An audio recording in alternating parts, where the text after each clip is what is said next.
Cuando se calma el bullicio de la ciudad y se van apagando las luces de la casa, se enciende la luz del entendimiento.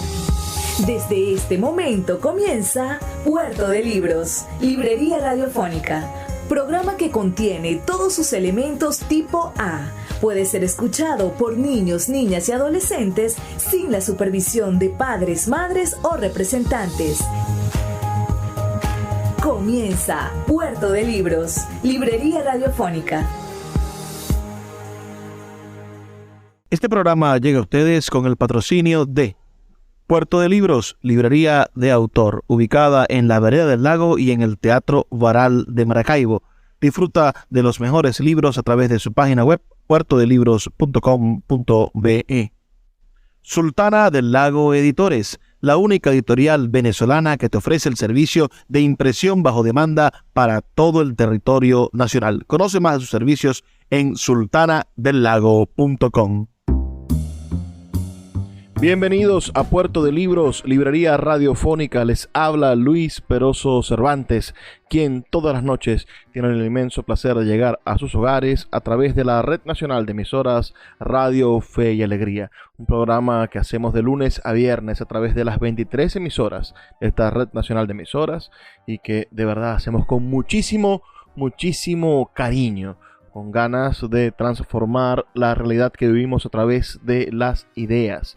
Este programa dedicado al mundo de la intelectualidad, de los libros y por supuesto al descubrimiento de nuevas ideas que nos ayuden a crear las semillitas, digo yo, del criterio, ese criterio tan importante, tan fundamental para que nosotros seamos capaces de tomar buenas decisiones. La noche de hoy les traigo un tema por demás interesante, un tema que además ha despertado en mí esta capacidad que tenemos de renovar nuestras ideas sobre las cosas. He estado revisando un libro titulado Feminismos Islámicos de Ramón Grossfogel. Este libro publicado por la Fundación Editorial El Perro y la Rana, disponible en la página web del Perro y la Rana de manera gratuita en PDF, un libro publicado en el año 2014 y después editado por El Perro y la Rana en el año 2016. Bueno, abrió mis ojos ante una problemática interesante. Uno siempre, gracias a los medios de comunicación, sentencia que el Islam es una corriente filosófica, religiosa y política finalmente que es machista, que es definitivamente patriarcal y heteropatriarcal, heteronormativa rigurosamente, y resulta que hay movimientos pro feminismo y que son tan antiguos como los movimientos feministas occidentales y que de alguna manera, nos hacen revisar un poco la manera y los enfoques culturales en que cada uno de los sectores de la sociedad y de las diferentes sociedades, diferentes civilizaciones humanas van a encontrarse quizás por los mismos objetivos, pero a través de caminos diferentes. Si no podemos pedirle, por ejemplo, a un indígena wayú que produzca los cambios culturales dentro de la sociedad de la misma manera en la que la hacemos los occidentales. Los mismos procesos que hemos vivido nosotros desde la revolución industrial hasta la actualidad no van a ser los mismos que van a vivir nuestros compañeros indígenas o quizá los orientales de China, de Japón y de la India.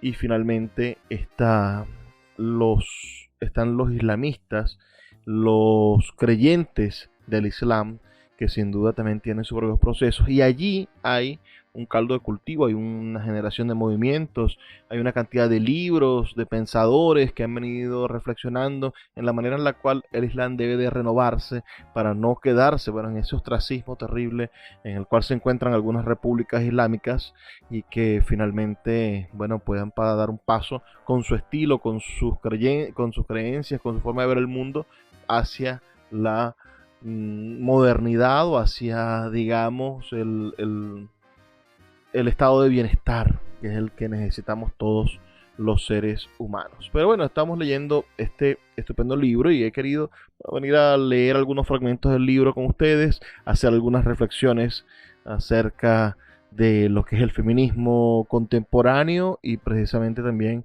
lo que es el feminismo islámico, que es sin duda para mí un descubrimiento y que ojalá sea para ustedes también. Vamos a leer parte, si a ustedes les parece, de la introducción de este libro. La vamos comentando. Recuerden enviarme sus comentarios, sus ideas al 0424-672-3597,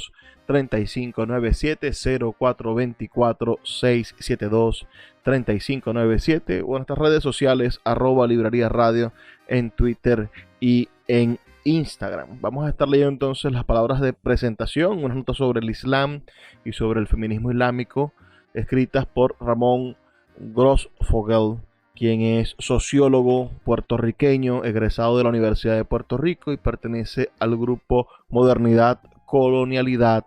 Es también PhD de la Temple University y trabaja en la Universidad de California, en Berkeley, en el Departamento de Estudios Étnicos.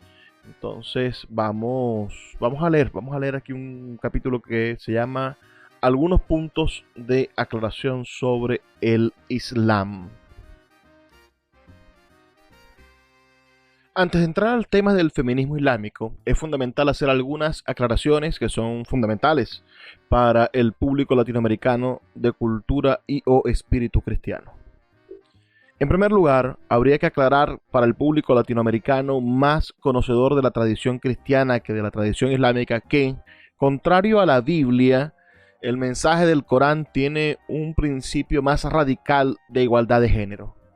El Corán siempre habla de los humanos y establece una igualdad de derechos y deberes tanto para hombres como para mujeres. Son muy pocos los versos del Corán, menos de 5, que han sido utilizados para justificar prácticas culturales patriarcales. Y para eso los intérpretes patriarcales han tenido que distorsionar bastante los sentidos del árabe clásico y el espíritu de la revelación, cambiando el significado de las palabras y obviando los contextos históricos e intertextuales en los que los versos fueron revelados. De manera que para las feministas islámicas el mensaje del Corán provee posibilidades de crítica a la dominación patriarcal mucho más radicales que la tradición bíblica, judaica o cristiana, donde existen pasajes interminables de contenido abiertamente patriarcal. No olvidemos que el Islam reconoce el derecho al divorcio, a la propiedad y a la herencia de las mujeres desde hace más de 1400 años. El mundo de cultura cristiana vino a reconocer estos derechos entrado el siglo XX y todavía las religiones cristianas institucionalizadas, como la Iglesia Católica y hasta las iglesias evangélicas, no reconocen el derecho al divorcio. Lo segundo sería clarificar para un público de cultura o espiritualidad cristiana en América Latina que el Corán no tiene el mismo carácter textual que la Biblia. El Corán es concebido como la revelación, es decir, la palabra directa de Alá. Lo más parecido a la Biblia en la tradición islámica son los hadices, los dichos del profeta, que constituyen los testimonios de la vida del profeta por testigos de la época. Todo el Islam, desde la jurisprudencia islámica hasta la espiritualidad musulmana, se basa en el Corán y en los hadices. El Corán fue revelado a un hombre que era analfabeta. Para los que conocen el árabe clásico, la poesía, la profundidad y la belleza del Corán son imposibles de imitar. De manera que las traducciones del Corán no le pueden hacer justicia al texto original. Resulta imposible traducir el Corán en todas sus dimensiones. Los místicos del Islam hablan de 7 niveles distintos de sentido en cada verso del Corán. Mientras que en el cristianismo el milagro es el nacimiento mismo de Jesús, de una virgen. En el Islam el milagro es el Corán como palabra revelada directamente de Alá. Lo tercero que aclarar es la relación del Islam con la sexualidad, que es una relación abierta y se reconoce como un placer. Y siempre que se practique con moderación y siguiendo ciertas reglas éticas, no hay nada moralmente problemático. De manera que el placer de la vida material, incluida la sexualidad, es visto como una bendición de Alá y no como algo negativo que se deba reprimir. Lo cuarto viene a clarificar que el Islam reconoce a todos los profetas de todas las religiones sagradas anteriores al Islam. Todos los profetas del Antiguo Testamento, del pueblo judaico y de los cristianos, son reconocidos como tal por el Corán. Lo mismo con Jesús, que es considerado en el Corán como uno de los grandes profetas junto a Moisés. Una diferencia importante con el cristianismo es que el Islam no reconoce a Jesús como hijo de Dios, sino como un profeta. Por tanto, el Islam se opone al dualismo trinitario y enfatiza en el principio del Tawhid, de la diversidad dentro de la unidad o de la unidad con diversidad. Por lo tanto, esa diversidad permite reconocer que todas las otras espiritualidades con sus profetas fueron creadas por Alá y tienen su razón de ser. No hay por qué eliminar las diferencias entre las diferentes creencias. Existe un hadiz que dice que Alá envió 140.000 profetas a los diversos pueblos, culturas y civilizaciones humanas a través de la historia. Lo que el Islam enfatiza es que Mahoma es el último de los profetas, pero no es el único, y ningún profeta es hijo de Alá. Lo quinto que hay que considerar es que el Islam no tiene pretensiones de separar el mundo material ni la cotidianidad humana de la espiritualidad. Esta no es una práctica reservada a los días domingos, como, se ha venido pervirtiendo de alguna manera la religión cristiana, ¿no? Tú eres cristiano el domingo, el resto de los días haces lo que tú quieras. Y separada de eso, se hace otra cosa de lunes a viernes, ¿no? De allí que el Islam prescriba la obligación a todo musulmán de hacer 5 rezos diarios durante toda la vida. Lo espiritual y lo material coexisten y están unidos, siendo imposible separarlos. No existe un dualismo entre la vida material y la vida espiritual, donde la primera se asocia con el diablo y la segunda con Alá. No existe aquella cosa de la Edad Media del hombre es casto de la cintura para arriba y como toca el suelo y el diablo está en el subsuelo, entonces el hombre es pecaminoso de la cintura para abajo. Todo en el Islam está imbricado y tiene dimensiones tanto materiales como espirituales. Vamos a hacer una pequeña pausa. Estamos leyendo el libro Feminismos Islámicos y estamos leyendo la nota de introducción de este libro para irla comentando. Sus comentarios son importantes para mí al 0424-672-3597. Hagamos una pequeña pausa y ya volvemos con más de Puerto de Libros, Librería Radiofónica. Síguenos en @Librería Radio. Puerto de Libros, Librería de Autor. 7 años siendo la librería virtual más grande de Venezuela, con 2 sedes físicas, una en el Teatro Baral de Maracaibo y otra en la Vereda del Lago. Es un centro cultural dedicado al libro, proyecciones de cine gratuitas, talleres literarios, formación de nuevos escritores, talleres de teatro y de música, todo en un espacio dedicado al mundo de los libros y del conocimiento. Síguenos en nuestras redes sociales @Puerto de Libros y compra todos nuestros libros en la página web www.puertodelibros.com.be. Puerto de Libros, la librería que estás buscando. El poeta Luis Peroso Cervantes le acompaña en Puerto de Libros, librería radiofónica, por Radio Fe y Alegría, con todas las voces.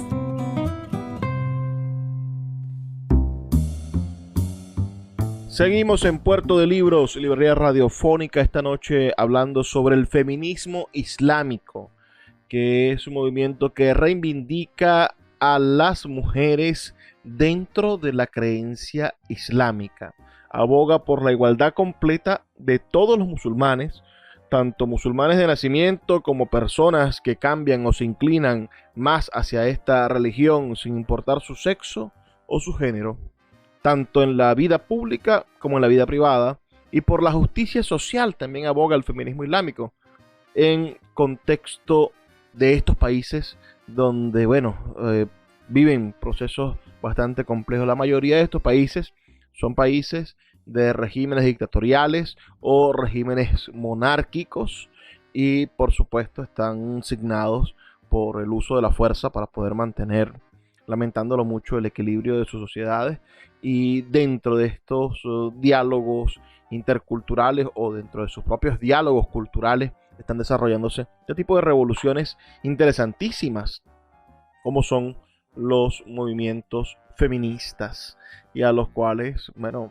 alegra muchísimo hoy darles esta pequeña ventana aquí en Puerto de Libros, librería radiofónica. Las voceras del movimiento feminista intentan destacar las enseñanzas de igualdad profundamente arraigadas en el Corán y animar a la crítica de la interpretación patriarcal de las enseñanzas del Corán, y por supuesto de algunos hadís, que son los refranes de Mahoma, y de la Sharia, que es la ley. Entonces, todo esto a la luz de los tiempos que cambian y por supuesto de la naturaleza que tiene el Corán de no discriminación en el sentido estricto de sus palabras. Estamos leyendo un libro por demás interesante que se consigue de manera gratuita en internet. Estamos leyendo un libro publicado por el Perro y la Rana.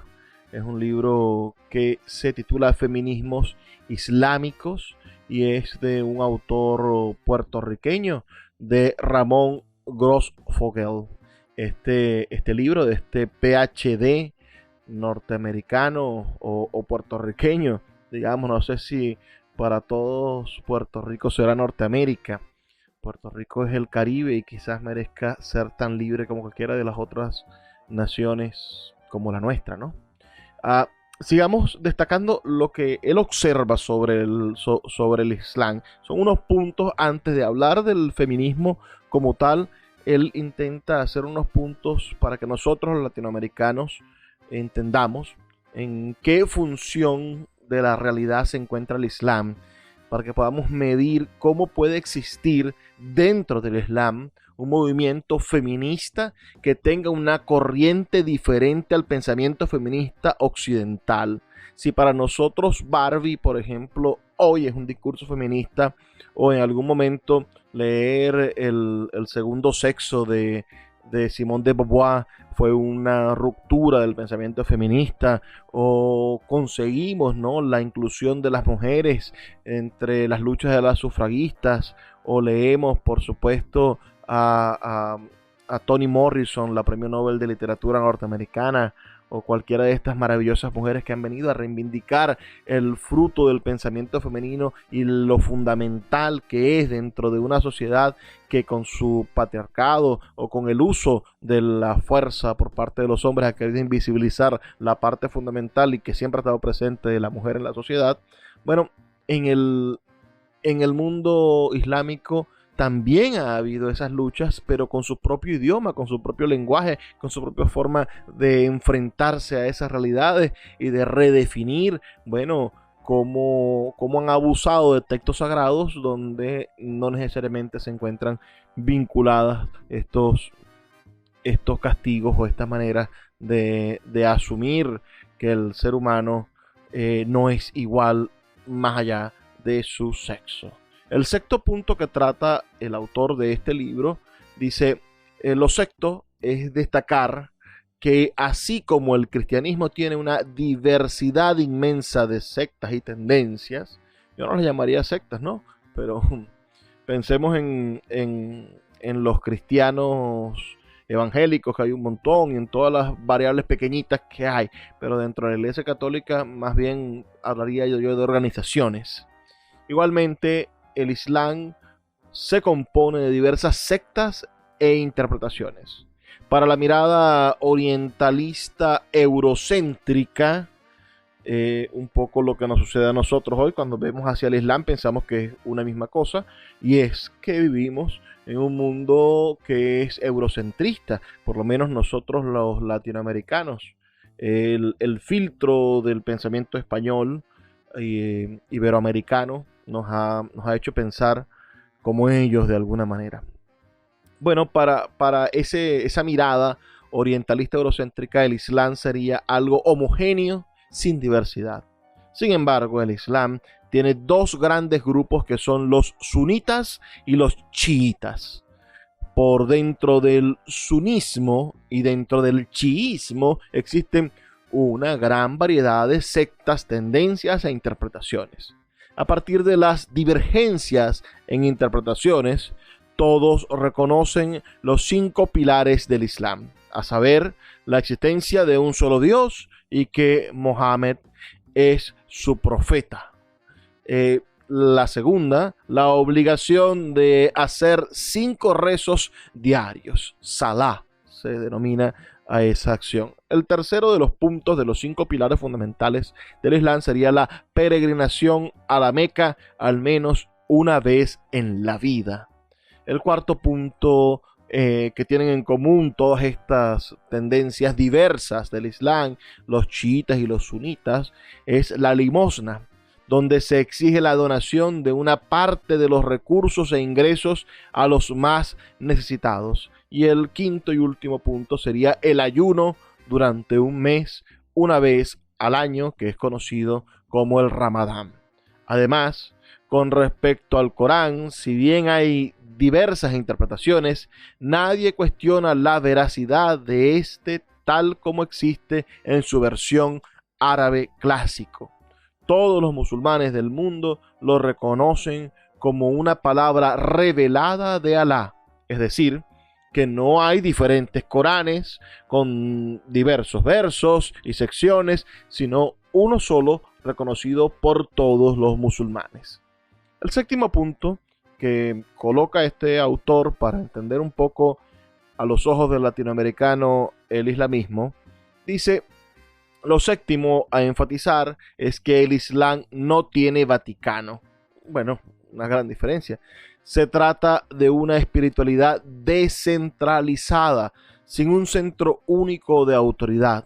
Esto hace que haya más fluidez y menos control centralizado en las prácticas y la legitimidad del Islam, que en el cristianismo, bueno, se pone quizá en duda porque existen estas reyertas políticas. Es decir, los evangélicos, ustedes ven cómo atacan al Papa todo el tiempo, o cómo existe la negación de aquellos de la iglesia anglicana, de los protestantes, luteranos, etcétera, etcétera, etcétera.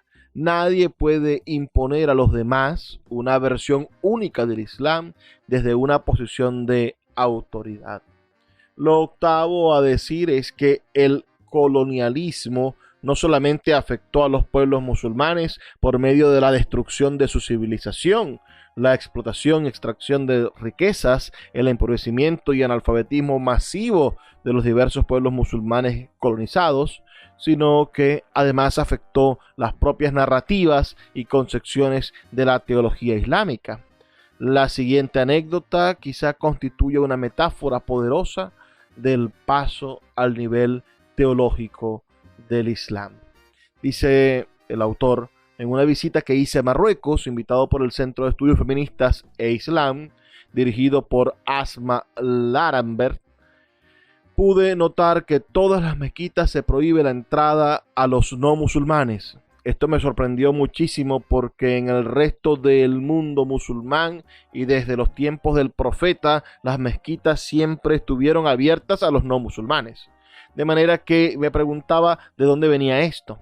Para mi sorpresa, esto fue institucionalizado a partir del colonialismo francés, cuando un general de nombre Louis Humbert Laurentey pasó un decreto prohibiendo la entrada de no musulmanes a las mezquitas como parte de una estrategia colonial de divide y reinarás o divide y vencerás.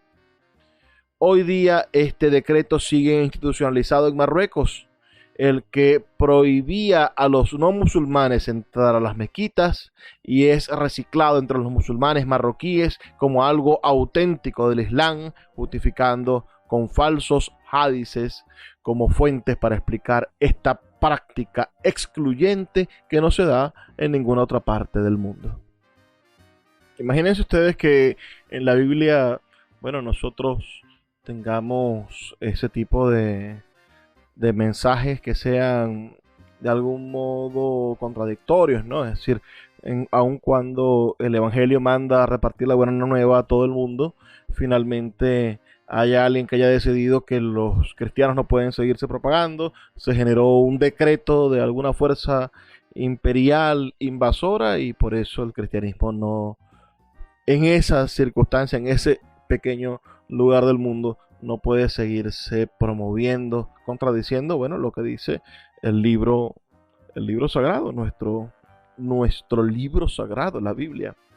Esta distorsión, por supuesto, esta distorsión colonial, dice el autor, de la tradición musulmana nos sirve como metáfora para entender que hay muchas interpretaciones del Islam contemporáneo que circulan hoy día como un Islam auténtico, cuyas revisiones teológicas son el resultado de la historia colonial británica y francesa en el mundo musulmán. Por ejemplo, el wahabismo saudí es una versión del Islam que adopta como métodos de lectura del Corán los mismos métodos de lectura literalistas de la Biblia de los fundamentalistas protestantes. Y bueno, esto de algún modo también pervierte la manera en la que se piensa y en la que se estructura el pensamiento del Islam. Imagínense que utilicemos nosotros el pensamiento islámico para leer la Biblia. Sería bastante contradictorio. Vamos a hacer una pequeña pausa de 2 minutos para escuchar los mensajes de Radio Fe y Alegría. Ya volvemos con este programa dedicado a los feminismos islámicos, a la manera en la cual el feminismo, bueno, tiene la oportunidad de crecer y de seguir su propio rumbo dentro del Islam como teoría política, religiosa y por supuesto cultural de los pueblos del Oriente Medio y de casi todo el mundo, porque el Islam está diseminado por todo el mundo. Sus comentarios al 0424-672-3597 y a nuestras redes sociales @Librería Radio en Twitter y en Instagram. Síguenos en @Librería Radio.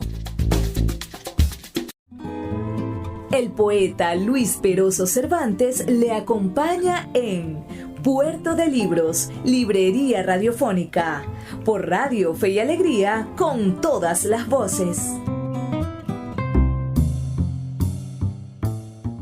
Seguimos en Puerto de Libros, Librería Radiofónica, esta noche escuchando un programa dedicado, por supuesto, a un tema interesantísimo, el feminismo islámico, que es sin duda una de las posibilidades que tiene la diversidad de pensamiento del mundo de expresarse. El feminismo islámico está presente en diferentes países como Magreb, Marrakech, en Asia, en Europa y hasta en Estados Unidos, movilizándose contra el patriarcado a partir de las referencias culturales musulmanas.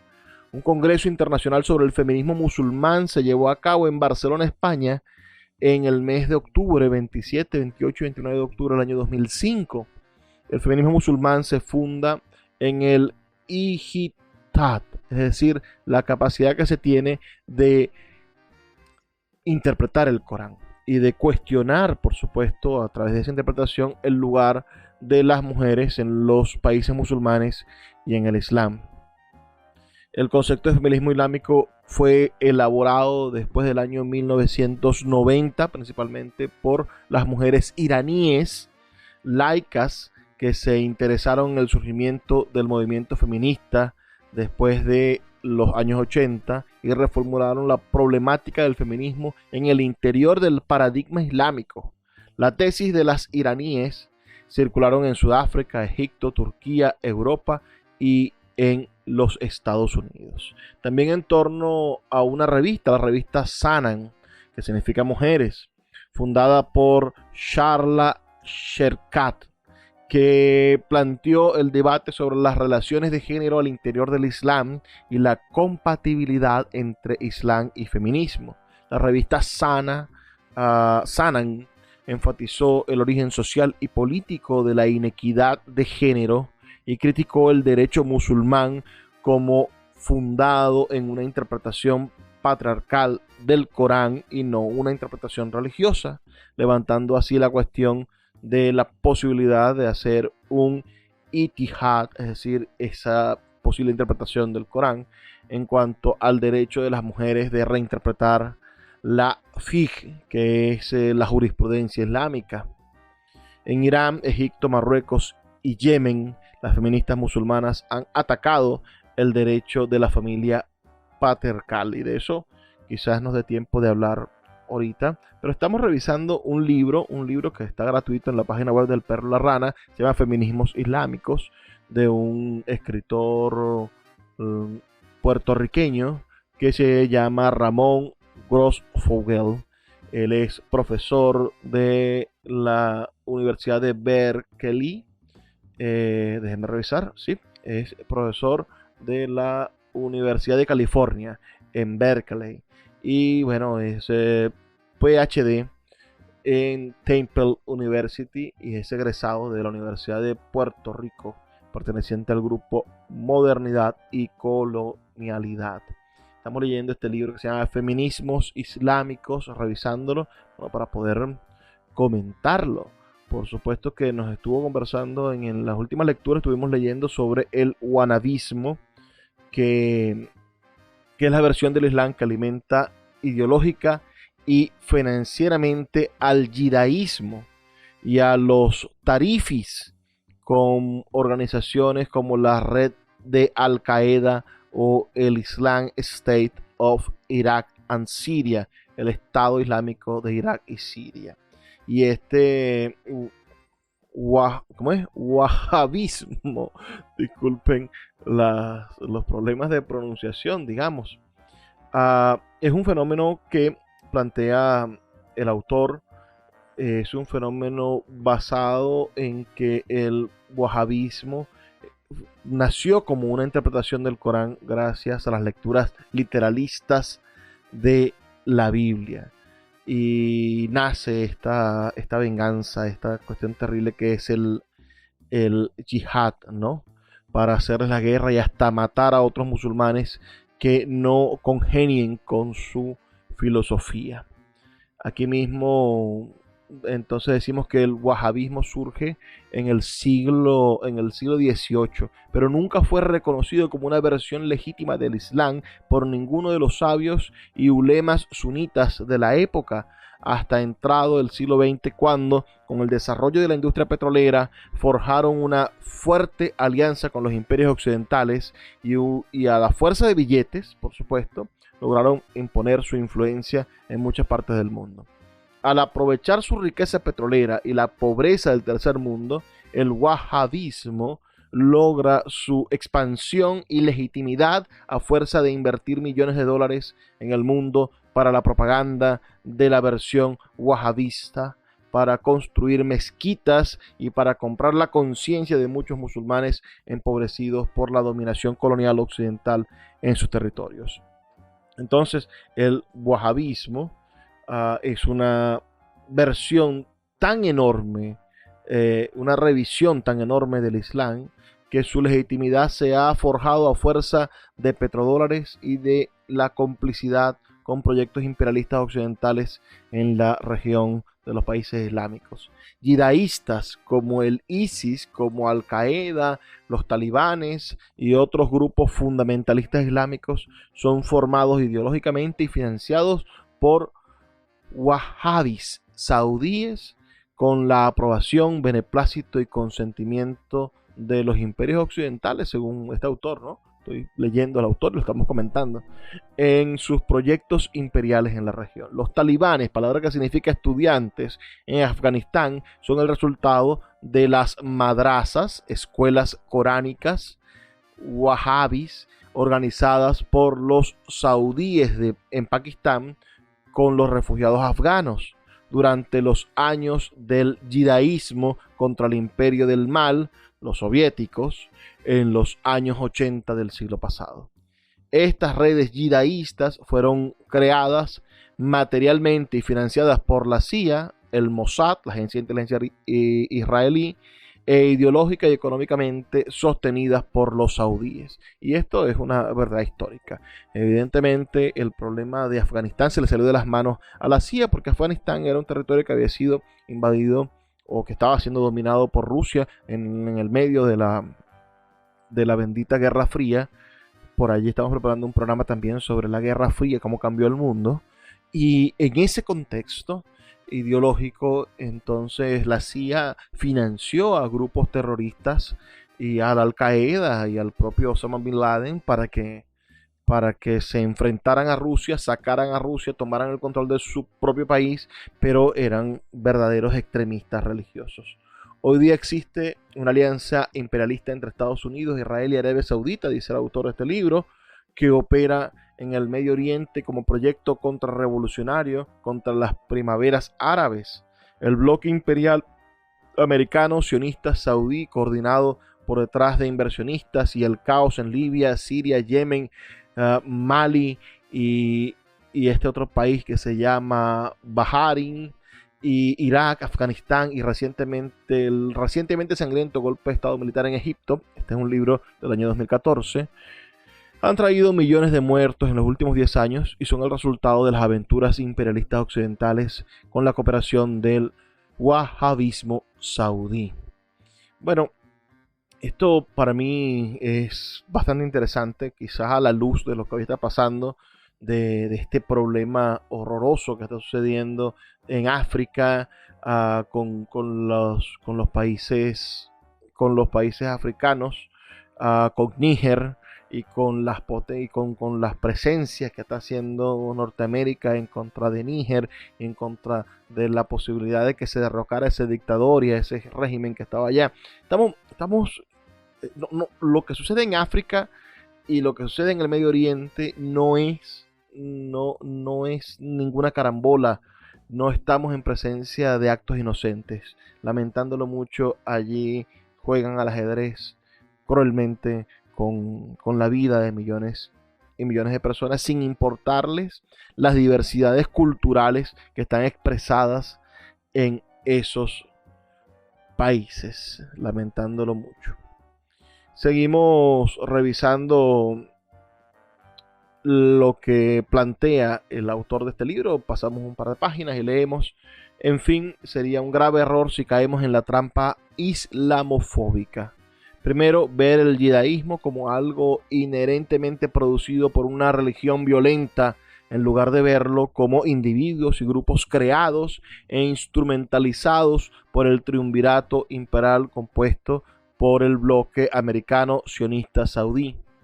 El segundo punto, ver el yidaísmo como desvinculado del bloque americano sionista saudí, en lugar de verlo como un instrumento inherente a la producción y legitimación de sus objetivos políticos, militares, económicos, imperiales en el mundo.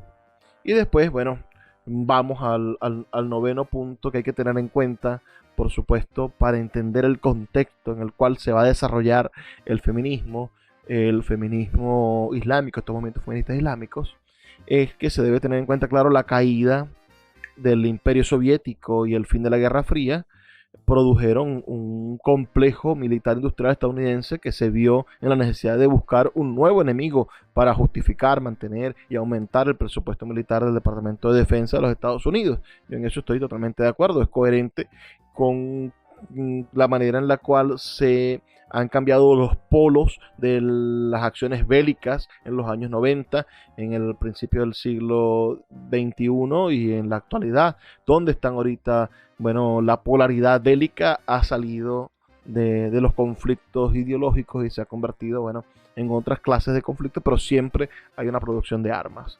Como estas empresas viven de los contratos billonarios de dólares que salen del fisco del Estados Unidos para comprarles sus armamentos, y los otros estados que se alimentan, miren lo que está pasando hoy en Europa, vuelve otra vez la carrera armamentística, necesitan guerras que justifiquen el presupuesto del Departamento de Defensa y que este siga creciendo. Bueno, ahora mismo los gastos del Departamento de Defensa cubren, esto año 2014, cuando se escribe este libro, más del 50% de los gastos del gobierno federal estadounidense.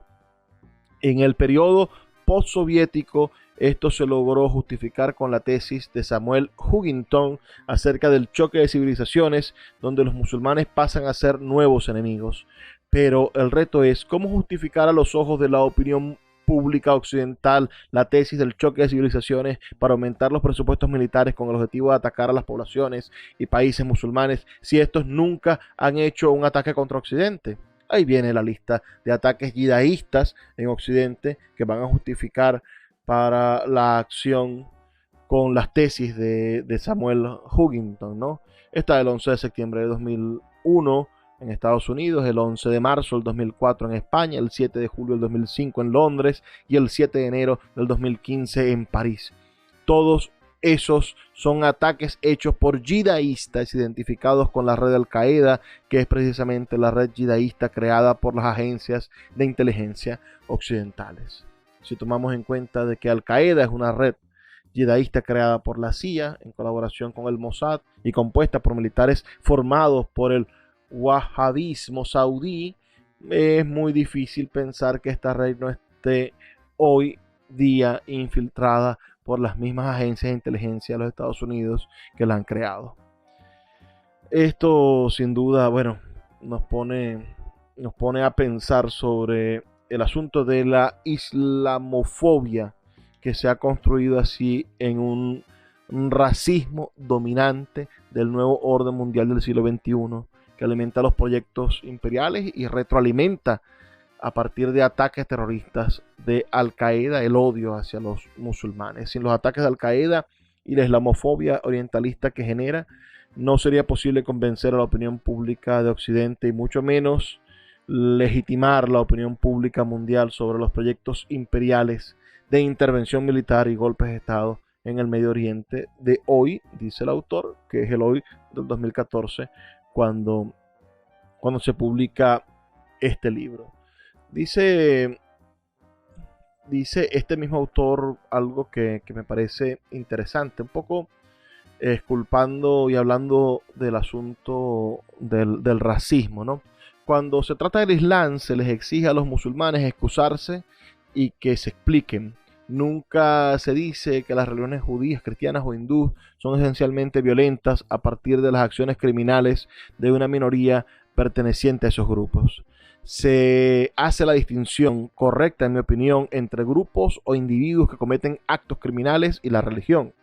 Pero cuando se trata de un acto terrorista cometido por un musulmán, es toda la religión en bloque la que se pone en cuestión.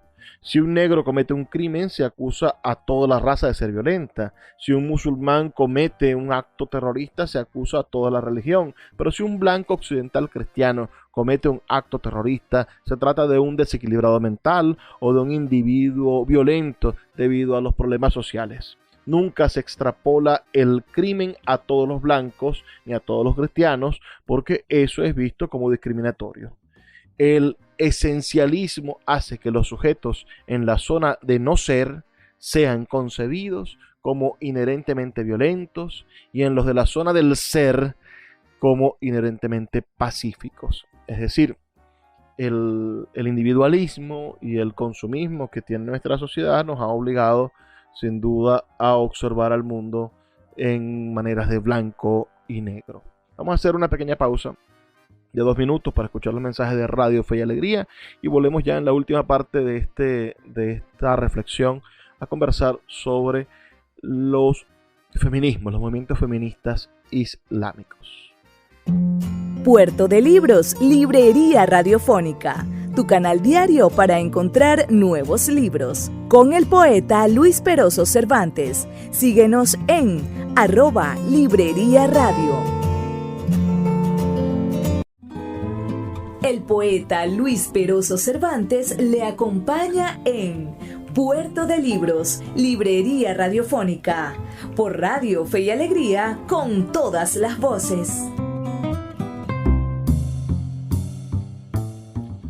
Así llegamos al final de Puerto de Libros, Librería Radiofónica, esta noche conversando sobre los feminismos islámicos a propósito de un libro que versa sobre este punto.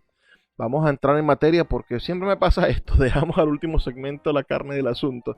Pero hemos hablado sobre el feminismo islámico y hemos hablado, por supuesto, sobre esta importante, para poder entender cómo esta corriente crece dentro del pensamiento islámico. Dice el autor de este libro, aquí en la página 25, este hombre se llama Ramón Grossfogel, autor del libro Feminismos Islámicos, y en la página 25 de este libro empieza a hablar sobre los feminismos islámicos y nos dice, estoy 10 páginas más atrás, nos dice: en mi contacto con las feministas islámicas, lo primero que me llamó la atención fue la erudición extraordinaria de estas mujeres, o mejor dicho, de estas sabias. Construir un proyecto de liberación de la mujer desde las fuentes sagradas del Islam, en lucha contra la tradición imperial colonial eurocéntrica y en lucha contra los patriarcados subnalterizados de los pueblos colonizados y neocolonializados del mundo musulmán, es un acto intelectualmente complicado que requiere de erudición y sabiduría extraordinarias. Hacer feminismo islámico requiere de un conocimiento profundo en varios niveles. Bueno, de la tradición islámica, de la tradición occidental, por supuesto. Y después, bueno, vamos a saltarnos algunas páginas. Vamos hasta la página 27 de este libro, donde está este punto que tengo aquí resaltado. Dice: las feministas islámicas no se quedan en el anti, en el caso de, lamentándolo mucho, las feministas en Occidente, ¿no?, que son a veces antihombres o antipatriarcado, sino que producen un pensamiento renovador dentro del Islam que genera horizontes utópicos de liberación y descolonización pluriversales. Palabra ambiciosa. En el Islam, que se producen luego de un profundo trabajo de hermenéutica de las lecturas del Islam, por supuesto del Corán, de los textos sagrados, y de extraer la ética coránica que constituye la esencia del Islam. Entonces esto les permite pensar en nuevas lógicas civilizatorias que contemplan pluriversos de justicia e igualdad más allá de la actual civilización occidental. No es la civilización occidental el modelo a seguir, porque sabemos que la civilización occidental, por más de que se diga inclusiva, sigue siendo injusta con la mujer. Su profunda espiritualidad islámica las lleva a poner el acento en valores como el amor, la compasión, la misericordia y el compromiso profundo con la justicia hacia los oprimidos, independientemente de la identidad racial, étnica o religiosa de las víctimas. Esto no quiere decir que exista tal cosa como el feminismo islámico en singular. Lo que existen son múltiples estrategias de liberación de las mujeres musulmanas, algunas usando el término feminismo y otras rehusando el uso del mismo término. De manera que si usamos el término habría que hablar de feminismos islámicos en plural como una especie de lucha, contestación o de diferencias. No es un espacio homogéneo ni de consenso. De allí que existan importantes debates, entre ellas, bueno, algunos de los temas que constituyen las diferencias dentro del movimiento feminismo islámico está el uso del velo. La figura de la mujer con velo ha sido usada por los imperios coloniales desde hace varios siglos para asumir un discurso de salvación, donde los hombres blancos imperiales asumen el discurso colonial, racista y paternalista de salvación de la mujer colonizada de las manos de los hombres colonizados.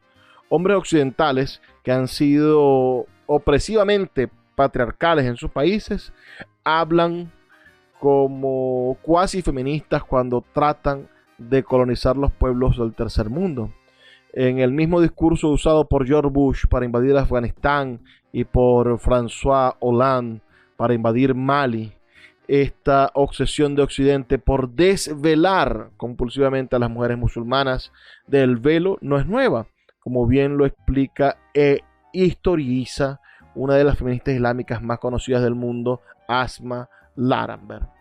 Esto ha sido usado por los imperios occidentales como parte de estrategias de colonización. La prohibición compulsiva del velo o su descripción como símbolo de barbarie es una de las estrategias orientalistas de colonización clásica usada por los hombres imperiales occidentales hasta nuestros días.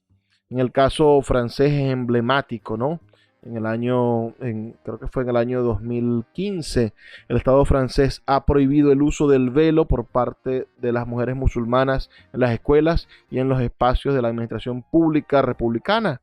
Una mujer no puede trabajar en la administración pública del Estado republicano francés y usar el velo.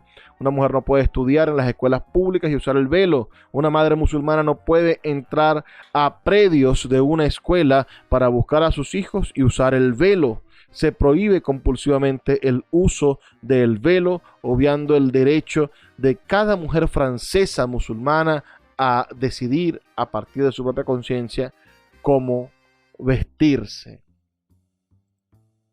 Otro de los puntos que podríamos conversar, por supuesto, sobre esto, saltándonos algunas páginas de este maravilloso libro, es sobre el uso del término feminismo. Existe un debate entre las feministas islámicas en el uso del término. Hay algunas que no usan el término feminismo y otras que sí lo usan. El mismo está tan asociado a un proyecto occidental que algunas prefieren hablar de movimiento de liberación de las mujeres musulmanas. Existen varios puntos a favor de esta posición que es frecuentemente usado por ello. El movimiento de liberación de las mujeres musulmanas no tiene que justificarse con el término feminismo, porque la idea de la liberación de la mujer de estructuras patriarcales existe en la tradición del Islam de manera autónoma al feminismo occidental. Las luchas de liberación de las mujeres en Occidente y fuera de Occidente se dieron en la historia simultáneamente. Una lucha de liberación de la mujer no precede a otra. También las agencias de cooperación internacional de los Estados Unidos y de diferentes otros estados europeos imponen el uso del término feminismo por medio del chantaje de los fondos de cooperación. Detrás de esto está la imposición de una agenda, por supuesto imperial y colonial, que no corresponde a las necesidades de las mujeres musulmanas en los países neocolonizados. El término feminismo no es autóctono de los movimientos de mujeres musulmanas. Otro punto sería el uso del término plantea una ambigüedad con respecto a Occidente. Hay mujeres que se identifican como feministas islámicas, más respondiendo a las acusaciones orientalistas eurocéntricas que el Islam es inherente y esencialmente patriarcal, que a una agenda propia de liberación despatriarcal y descolonial. Estas feministas islámicas viven tratando de mostrarle a Occidente que el Islam es moderno porque es feminista, porque tiene conceptos de igualdad y porque tiene los mismos conceptos que Occidente. Se trata de mostrar que los musulmanes son buenos, modernos y civilizados. Aquí tenemos una forma de colonialidad feminista islámica que sería mejor caracterizada como un feminismo occidental disfrazado de islámico o un feminismo colonial. Las que se oponen al uso del término critican radicalmente esta forma de imitación colonializada de Occidente desde el feminismo o desde las mujeres occidentales desde el Islam. Se trata de un Islam colonizado. Otro punto es cómo entender la modernidad, ¿no? Yo les planteaba al principio, queremos que los países musulmanes lleguen a la modernidad, pero como ha quedado ilustrado en el punto anterior, no todos los feminismos islámicos son descoloniales. Hay un feminismo islámico que intenta abrazar el proyecto de la modernidad de manera acrítica, aceptando el discurso de que el Islam tiene que ponerse al día con los avances y progresos de Occidente y la modernidad, que es la modernidad occidental.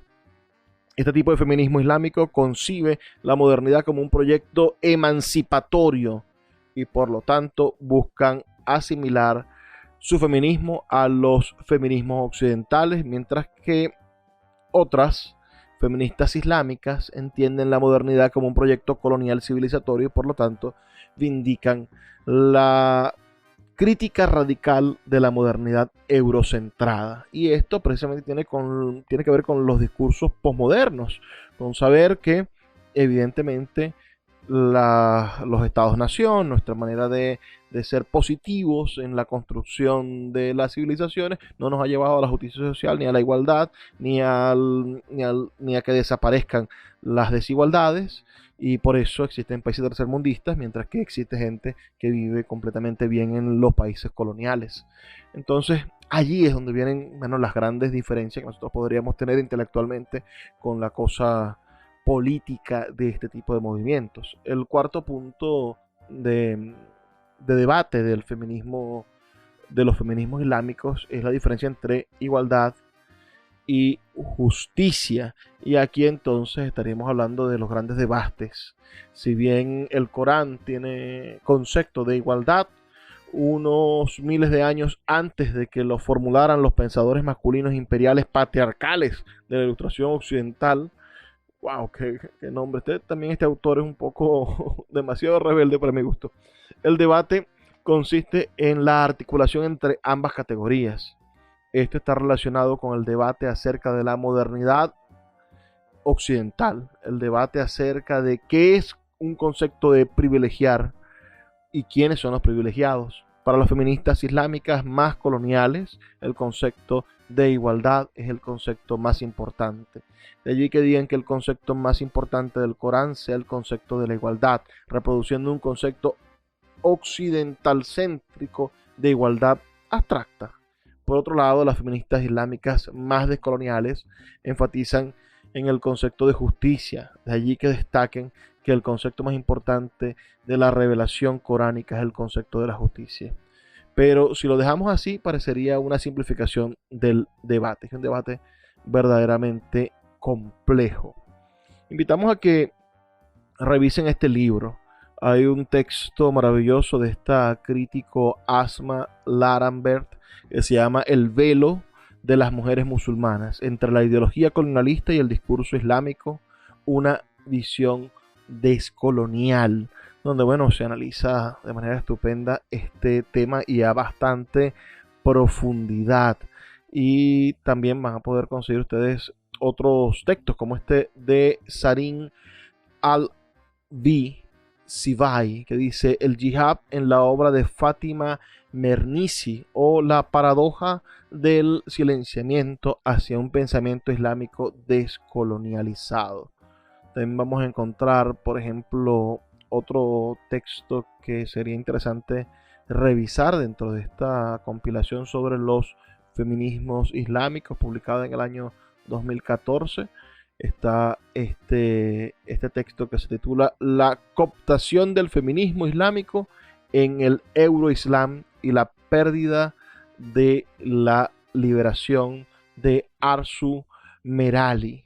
Así, este es un libro con sus 200 y tantas páginas, pero que como está disponible gratuito, yo creo que muchos de ustedes lo van a poder disfrutar. También hay otro texto titulado Feminismo Islámico, Interseccionalidad y Decolonialidad, y Feminismos Islámicos de Sara Ali. También otro texto que analiza los diferentes feminismos islámicos: feminismo, identidad e islam, entre encrucijadas, estrategias y desafíos en el mundo transnacional, de Mayra Soledad Vicarel y Vanessa Alejandra Rivera de la Fuente. Esos son los textos que están integrando este maravilloso libro que nos ha permitido debatir esta noche sobre el Islam y sobre el feminismo. Sus comentarios, por favor, al 0424 672 3597 y a nuestras redes sociales @Librería Radio en Twitter y en Instagram. Les habló Luis Peroso Cervantes, quien tiene el placer de compartir con ustedes todas las noches a través de la Red Nacional de Emisoras Radio Fe y Alegría. Nos escuchamos el día de mañana. Por favor, sean felices, lean poesía.